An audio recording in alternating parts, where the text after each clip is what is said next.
Hello, lovely human. Today's SMS is a little bit of a continuation on the theme of the last few videos, and I promise you at some stage they will turn a bit lighter and not be so laden with grief and sadness.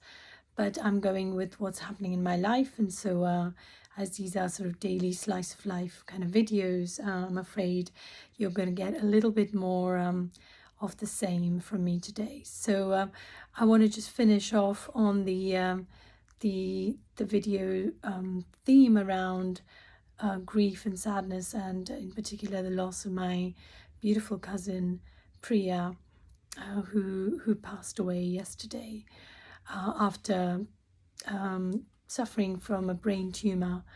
Now, I want to talk about some of the lessons that I've taken away from watching my cousin go through this journey.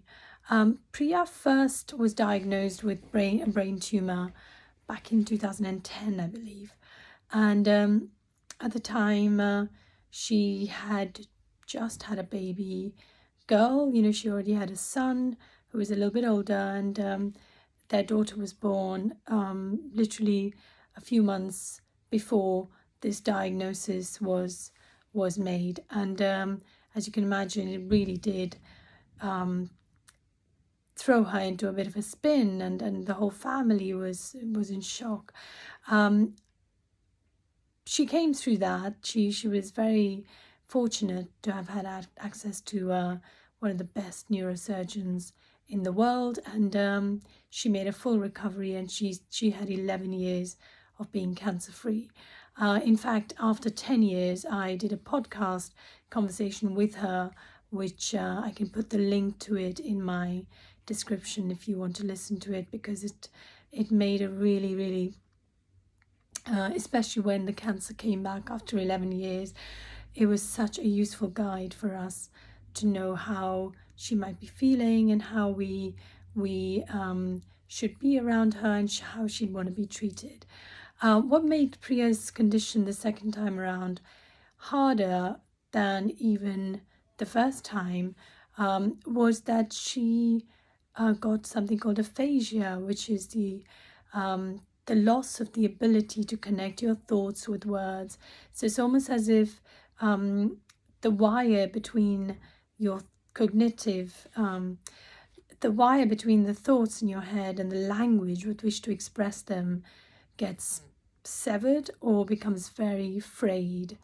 As a result of which she couldn't communicate anymore, and that made it progressively difficult for her to have conversations or to even respond to questions. And it was really quite heartbreaking, because Priya was an intelligent, articulate, beautiful person, and suddenly she had no voice, or she could not express what she wanted to say. And then, of course, there were other side effects too. But the lesson I want to sort of share with you, that I will really take with me for the rest of my life, is that during her first illness, of course, I was in London, she was in California.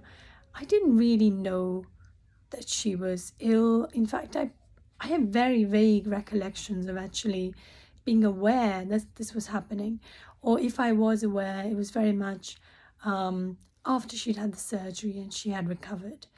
Of course, that was also before social media was really as prominent as it is now. This time around, it was very, very different, and she was very open about it. She shared the return of her cancer with friends, family, and even their home had this welcoming, open door to anyone who wanted to visit, and people just surrounded them with love and support. And really, it was like a little village that took care of Priya and her beautiful husband and family. right to the last moment of Priya's life. And this was so beautiful because not only were even the people who weren't actually physically close to her able to be part of that journey, but when Priya's time came to say goodbye, to let go, she got a chance to hear the voices and to feel the presence of all the people in her life who she cared about, who cared about her, and her husband, who is I don't have the words to describe how special a man he is. He made it possible, and he included us in every little, step of Priya's journey.